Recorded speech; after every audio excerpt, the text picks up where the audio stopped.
Millennium Daytime Bulletin. I'm Shweta Samar from New Delhi and you are watching Millennium News Channel 24. Today I'm bringing you the latest updates from around the world. Let's begin with today's top headlines.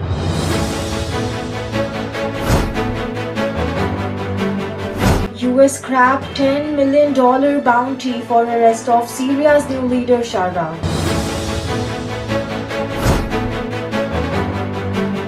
Death toll rises to 5 with more than 200 injured in Germany's Christmas market attack.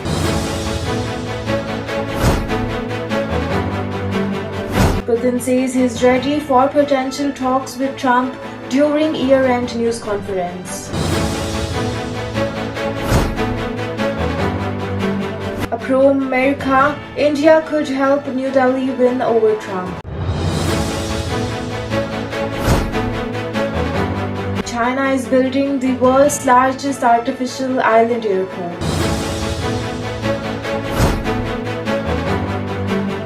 US avoids government shutdown after bill passes.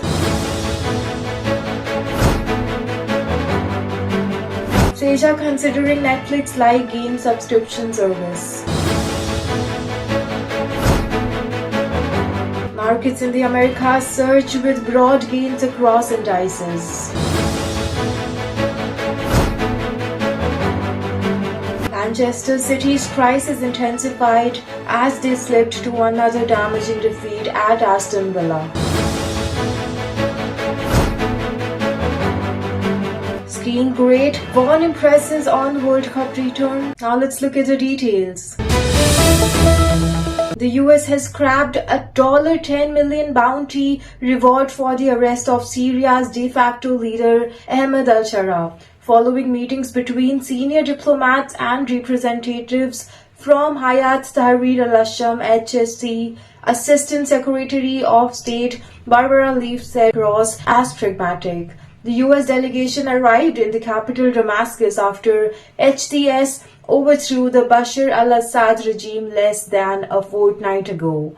Washington still designates it as a terrorist group. A State Department spokesperson confirmed that the diplomats discussed transition principles supported by the US, regional events, and the need to fight against ISIS. The spokesperson also said the officials were seeking further information on American citizens who disappeared under Assad's regime, including journalist Austin Tice, who was abducted in Damascus in the 2012, and the psychotherapist Majid Kalamaz, who disappeared in 2017.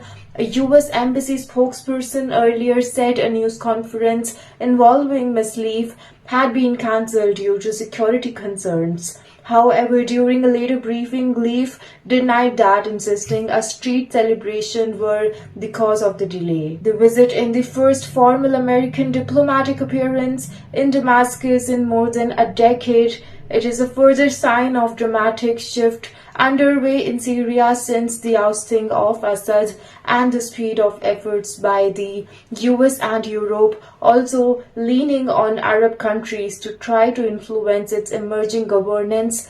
The visit follows those of delegation in recent days from the UN and other countries, including the UK, France, and Germany. The delegation of senior officials includes Barbara Leaf, Roger Cutson, and who is also the US President Joe Biden's hostage envoy, and Daniel Rubinstein, who is a senior advisor in the Bureau of Near East Affairs. At least 5 people, including a toddler, were killed and more than 200 injured after a car plowed into a crowd at a Christmas market in the German city of Magdeburg. On Friday, local authorities said it is unimaginable that this is happening in Germany. The Prime Minister of Saxony-Anhalt state, of which Magdeburg is the capital of, said during a visit to the scene with other officials on Saturday, confirming the latest death toll. Hasselhoff said on Friday that the suspect who was arrested was a 50-year-old man from Saudi Arabia who lived in Germany since 2016 and had worked as a doctor nearby. German Chancellor Olaf Scholz, who was also among the group of politicians that laid flowers at a church near the market, said that nearly 40 people were critically injured in Friday's car ramming, adding he was very worried for them. This is no more peaceful, more joyous place in Germany than Christmas markets, when people come together ahead of the Christmas festival and spend some time together, drink mild wine, have a sausage together to relax together, with Scholz also saying reporters that in Magdeburg on Saturday he stressed that Germany must remain united after the fatal attack and vowed that the predators would not go unpunished, adding the investigation would try to understand what the motive was of the attacker in order to respond with the full strength of the law. Footage from social media verified by CNN and Millennium shows the gruesome moment of black car driving directly into the crowd at the busy Christmas market. In the video, dozens of people can be seen crowded at the market stalls when the vehicle plows directly into them. Some people can be seen running away in panic while others dive into the stall. Bodies and debris are scattered across the narrow lane as the car turned out of the plaza. Area around of the car was previously cordoned off by the suspicion that there might be an explosive device inside it, but police later found no such devices. With the investigation, local police and broadcaster MDH reported, citing Magdeburg police, the suspect has rented the car used in the alleged attack. MDR reported, citing Hasselhoff, the state's interior minister Tamara Zishent said the suspect had a permanent residency permit. The investigation is under the progress. Let's see what comes next. Russian President Vladimir Putin put a positive spin on a spate of recent setbacks Thursday, insisting a marathon news conference that Russia has accomplished its mission in Syria and was winning the war in Ukraine. And in order to the sea change expected in Washington, saying he had not spoken to US President Donald Trump in 4 years but was ready for potential talks with him amid expectation that the new administration in Washington will push for a negotiated end to the war in Ukraine. Thursday went an annual display of Putin's mastery of the minutiae of domestic politics as well as geopolitics, consisting of a public question and answer session combined with a public phone-in. Russia's war on Ukraine was a major topic, with Putin keen to emphasize Russia's recent gains in the grinding war of attrition. You asked what we can offer or what I can offer to the newly elected President Trump when we meet, Putin said in response to a question from NBC's Keir Simmons. First of all, I don't know when we will meet because he hasn't said anything about it.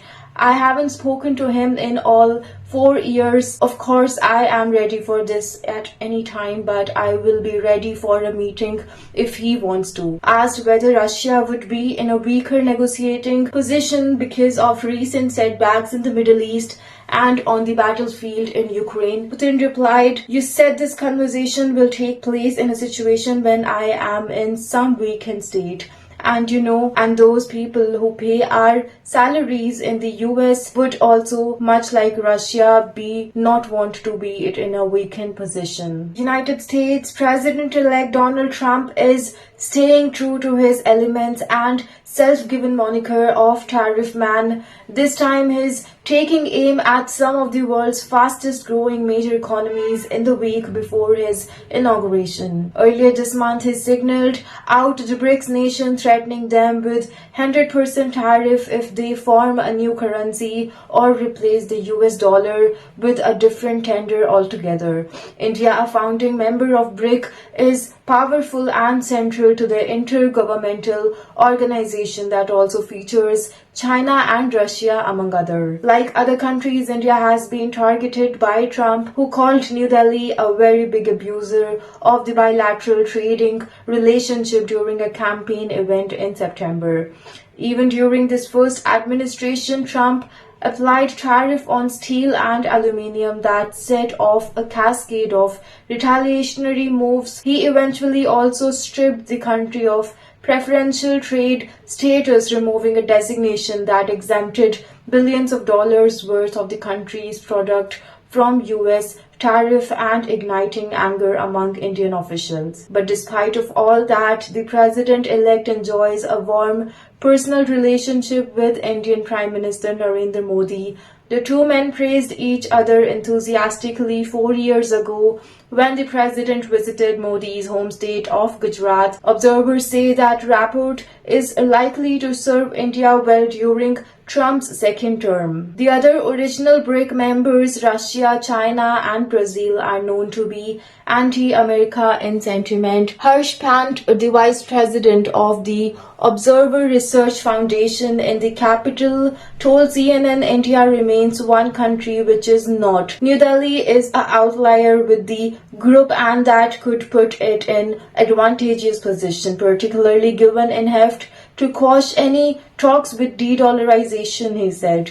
The idea, a long-held ambition for some members, could in theory be the group moves away from the using greenback and seek to build either a new currency or transition to another tender altogether. Using another currency could also allow member countries to reduce their dependence on the US dollar. China is adding yet another superlative to its aviation roster, the world's largest airport on a man-made island currently under construction of the country's northeast coast. Dalian Bay International Airport will eventually cover a 20 square kilometer, that is 7.7 square mile island for the 4 runways and a 9 lakh square meter passenger terminal, according to an airport statement.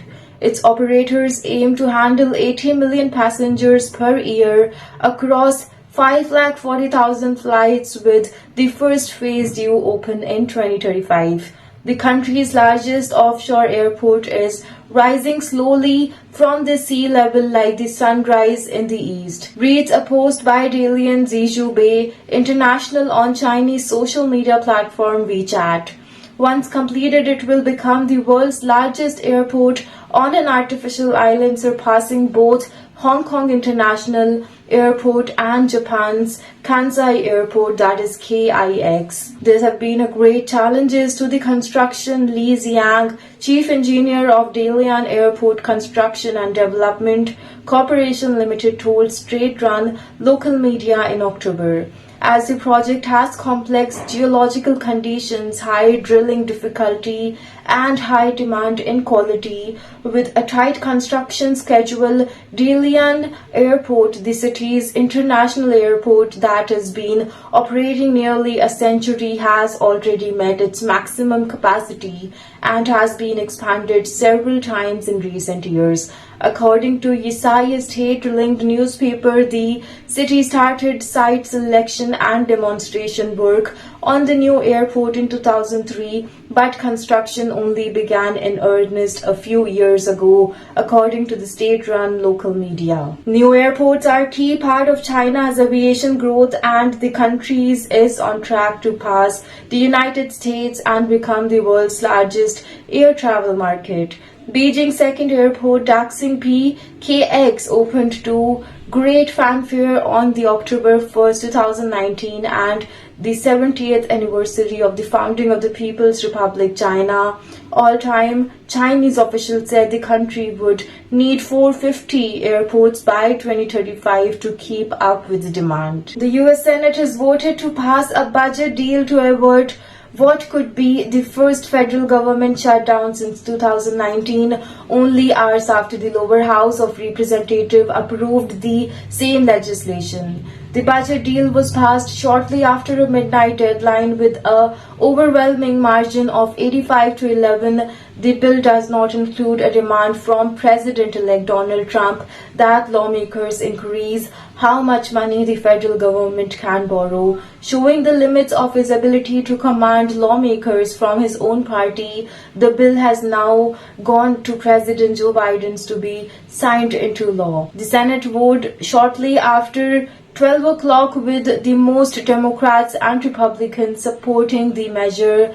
Without a funding deal, millions of federal employees would have ended up either on temporary unpaid leave or left working without pay. A shutdown would close on severely reduced operation from the public services like parks, food assistance program, and federally funded preschools, as well as limit assistance to aid-reliant farmers, people recovering from natural disaster. The last government shutdown was during the first term in 2019 and lasted 35 days, the longest in US history. Lawmakers earlier this week had successfully negotiated a deal to fund government agency, but it fell apart after the Trump and tech billionaire Elon Musk called on Republicans to reject it. The 108 pages of the American Relief Act 2025 strip out a debt limit provision that Trump had demanded,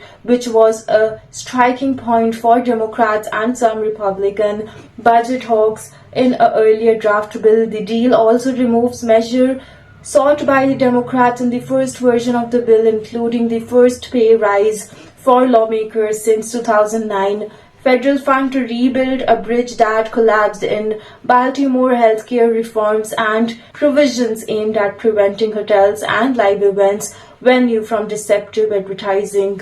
It does include $10 billion in disaster relief fund to help with hurricane recovery and other natural disasters, and allocates $10 billion in aid to farmers. Sega is considering launching its own Netflix-like subscription service for video games, a move which would accelerate gaming transition towards streaming. There have already been a number of similar services on the market, such as Xbox Game Pass and PlayStation Plus, which see gamers pay a monthly fee for access to a range of titles rather than owing them outright. Sega's president Shuji Utsumi told the BBC and Millennium such subscriptions product were very interesting, and his firm was evaluating some opportunities with respect to that. They are thinking something and discussing something which we cannot disclose right now, he said. Some in the industry have expressed concerns about the move, however, telling the BBC it could see gamers shelling out more money on multiple subscription services. It is not just Sony and Microsoft who offer game subscription. There are now countless players in this space, with rivals such as Nintendo, EA, and Ubisoft all offering their own membership plans. Currently, various Sega membership and games are available across multiple streaming services. The amount these services individually charge vary depending on the features and games made available. For example, Xbox Game Pass prices ranges from €6 to €14 a month, while PlayStation Plus ranges €6 and $13 a month. With across the financial sense for Sega, for people who are playing its title to pay its subscription fees rather than the rivals. It could also be attractive for people who mostly also want to play Sega games, but for everyone else it could result in higher cost. Rachel Hovey streams herself playing games on Twitch, where she is known as Don't Trash Quit, to her fans, and said he is excited for the worried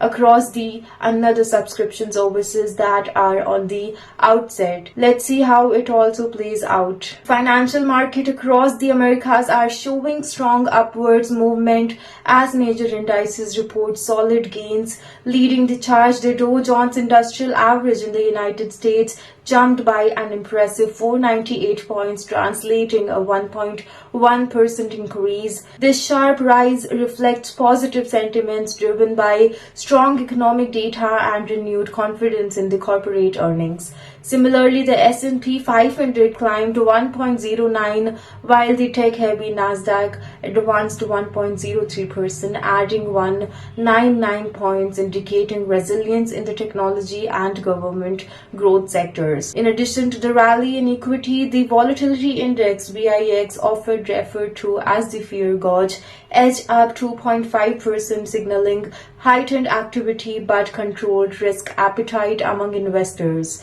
The Russell 2000, a benchmark for smaller companies, also posted a healthy gain of 0.94%, reflecting optimism in domestic economic recovery. North of the border, Canadian markets mirrored this bullish trend. The S&P TSX Composite Index rose 0.76, supported by gains in energy and financials, while the S&P TSX 60 added 0.74%. Further south, Brazil's Bovespa surged by 0.75%, bolstered by stronger commodity prices, and Mexico's S&P BMW IPC gained 0.67, highlighting the region's robust economic outlook. Even smaller indices like Childs S&P IPSA marketed modest gain and emphasized widespread confidence across the America. This performance reflects a combination of easing concerns over inflation, improved growth forecast, and strong corporate earnings report. Investors will keep a close eye on the coming week as global trends, macroeconomic data, and corporate developments continue to shape market dynamics. For now, the Americas are riding a wave of optimism as 2024 nears its conclusion. Today's exchange traded fund ETF movers showcase a mix of bullish momentum and bearish pullbacks across various sectors. The SPDR S&P 500 ETF Trust, that is SPY, a key tracker of the S&P 500 index, rose by 1.20%, gaining $7 to close at 591.15. The uptick highlights broad market optimism as investors flock to this popular benchmark ETF, riding on the back of positive sentiment across equities. On the other hand, the Direxion daily S&P Bear 500 3x shares designed to profit from declines in the S&P 500 dropped to 3.30%, reflecting diminished bearish activity as the market leaned towards gain. This drop aligns with the broader uptrend seen in the major indices. In the technology sector, the Direxion daily semiconductor bull 3x share surged by an impressive 3.80, adding $1 to its prices. Semiconductor stocks continue to shine, driven by increasing demand in AI, cloud computing, and advanced manufacturing technology. Tesla-focused ETF presented a mixed bag. The Direxion daily TSLA bull 2x shares TSLL fell sharply at the 7.07, shedding $2.32, possibly reflecting profit-taking after years' recent gain or subdued performance in Tesla's stock market. In contrast, the T-Rex 2X Inverse Tesla Daily Target ETF, which inversely tracks Tesla's performance, rose by 6.17%, gaining $0.14%, benefiting from Tesla's bearish movement. Volume trends showing strong investor interest, with SPY trading 126 million shares and SOL, the Tesla, seeking high activity as well. This dynamic underscores the varied strategy at playing, with some investors capitalizing on the broader market rise and other hedging or targeting the sector-specific movements. We'll be right back after a short break. I'm Shweta Samar from New Delhi. Keep watching Millennium Time Bulletin.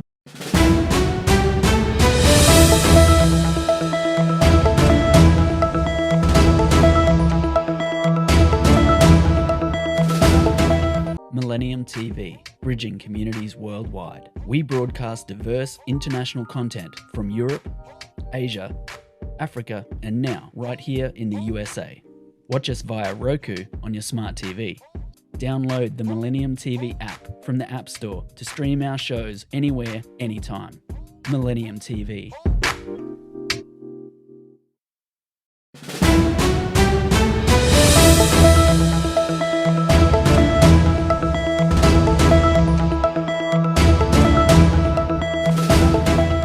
Welcome back after the break. I'm Shubhata Simar and you're watching Millennium Daytime Bulletin. Now let's look at some sports highlights. John Duran and Marcus Rogers' goals meant Phil Foden's late reply for the visitors was little consolation. Defending champion City have dropped to 6th in the Premier League, 9 points behind leaders Liverpool, having played 2 games more, while Villa have moved away from the 5th. It is now 9 defeats in 12 games in all competition for City, who are winless in their last 8 away matches as the seasons continue to spiral downwards. Pep Guardiola made 6 changes from the Manchester Derby defeat last week which made little difference during another laboured performance. Villa, who had won just 3 of their previous 11 top flight games, earned a much needed victory, one which keeps their top 4 hopes firmly alive. There have been rarely troubled, along with the Emi Martinez saved well from the Foden in the first half, and Villa continually found the ways past City's frail backline. The tone was to set aside the first minute as City needed Stephen Ortega in the first, injured Anderson to twice ball them out.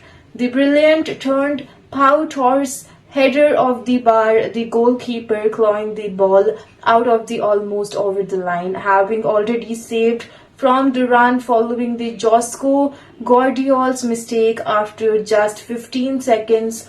Worse was to come after 16 minutes when City were sliced open by Yuri Tillsman's brilliant through ball, which they found Rogers to advance and unselfishly square the Duran to beat Ortega. City was unable to respond until it was too late, with Rogers, who spent 2 years at Etihad Stadium without making a senior City appearance, sealed victory for Villa with a fine low finish after the 65 minutes, making Foden's injury time strike meaningless. The American 40 retired in February 2019 but announced her competitive comeback in November, having had successful knee injury.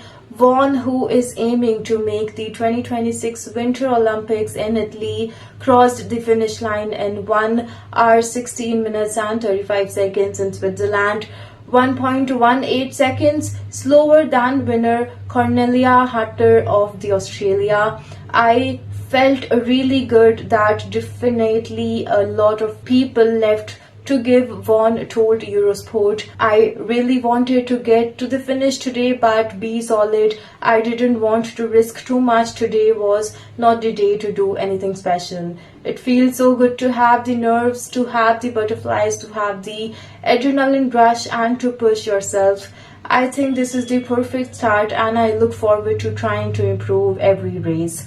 She made her competitive return in the Copper Mountain, Colorado earlier this month, whereas she finished 24th out of 45 skiers in the first of the 2 downhill races at the IFS Ball Festival and the 27th, outlining the downhill gold at the Winter Games in Vancouver in 2010, where she also took bronze in the Super G. She claimed another downhill bronze in Pyongyang in 2018. She made her World Cup debut aged 16 in the 2000s and went on to win 20 World Cup titles, including 4 overall Crystal Globes and 8 World Championships medal, with 137 World Cup podium and 82 World Cup victories. The America will return the race again the Sunday in another Super G event at St. Moritz. That's all for now. Thank you for tuning in. Stay with us for more updates. Log in to stay updated with the latest news on our social media platforms: Facebook, Twitter, Instagram and TikTok at Millennium News 24. Don't forget to check out our YouTube channel Millennium News 24. You can also watch us on Android and iOS devices as well as on Apple TV, Roku TV, Amazon Fire TV and all smart TV platforms. Enjoy entertainment and latest news with us. Download the Millennium TV apps, Millennium TV USA for Android and Millennium News on Google. Thank you for being part of Millennium News channel.